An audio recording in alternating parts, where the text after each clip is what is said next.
ఈ విషయం మీకు తెలుసా?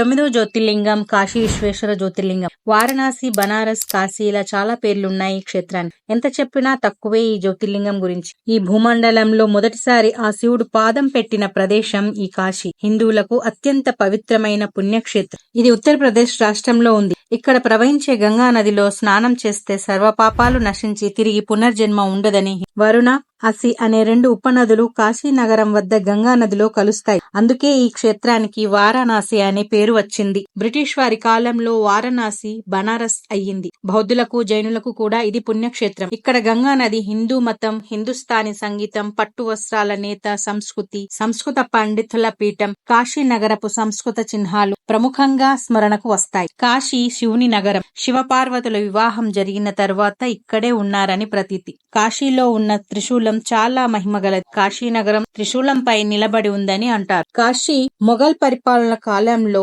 3 సార్లు ధ్వంసం చేయబడింది, తిరిగి పునర్నిర్మించబడింది. ముఖ్యంగా ఇది శివుని నగరం. శివుడు కోరితేనే ఇక్కడికి వస్తారని చెబుతారు. మోక్షాన్ని పొందడానికి మరియు జనన మరణ చక్రం నుంచి విముక్తి పొందడానికి ఇది చాలా ముఖ్యమైన తీర్థయాత్రల్లో ముఖ్యమైనది. భూమిని చీల్చి ఆకాశం వరకు ప్రకాశించిన మొదటి జ్యోతిర్లింగం కాశీ విశ్వనాథుని. ఇలా చేయటం అన్ని ఆలయాల్లో ఆధిపత్యం స్థానం లభిస్తుంది. ఈ ఆలయంలో జ్యోతిర్లింగంతో పాటు శక్తిపీఠం కూడా ఉంది. ఈ ఆలయంలో శివుణ్ణి విశ్వేశ్వరుడిగా పూజిస్తారు, అంటే విశ్వానికి అధిపతి అని. అమ్మవారు విశాలాక్షి దేవి శక్తిపీఠంగా, పార్వతీదేవి రూపంగా గుర్తింపబడింది.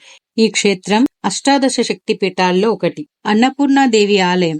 ఆమె ఆహార దేవిగా శివుని శక్తి రూపంగా పూజలందుకుంటుంది. కాశీలో క్షేత్రపాలకుడు కాలభైరవు. శివుని రుద్రరూపమైన కాలభైరవుని అనుమతి లేనిదే కాశీ క్షేత్రంలో దర్శన భాగ్యం లభించదు. అందుకే కాలభైరవుని దర్శనం ముందుగా చేసుకుని ఆయన అనుమతి తీసుకొని ఆ కాశీ విశ్వనాథుని దర్శనం చేసుకుంటారు. అప్పుడే పాపాలు తొలగుతాయని ఆయన ఆశీస్సులను అందుకుంటారు. ఈ వీడియో 2వ భాగం కావాలంటే కమెంట్ లో ఎస్ అని పోస్ట్ చేయండి. మిగతా భాగం మొదటి భాగం వింటేనే అర్థమవుతుంది.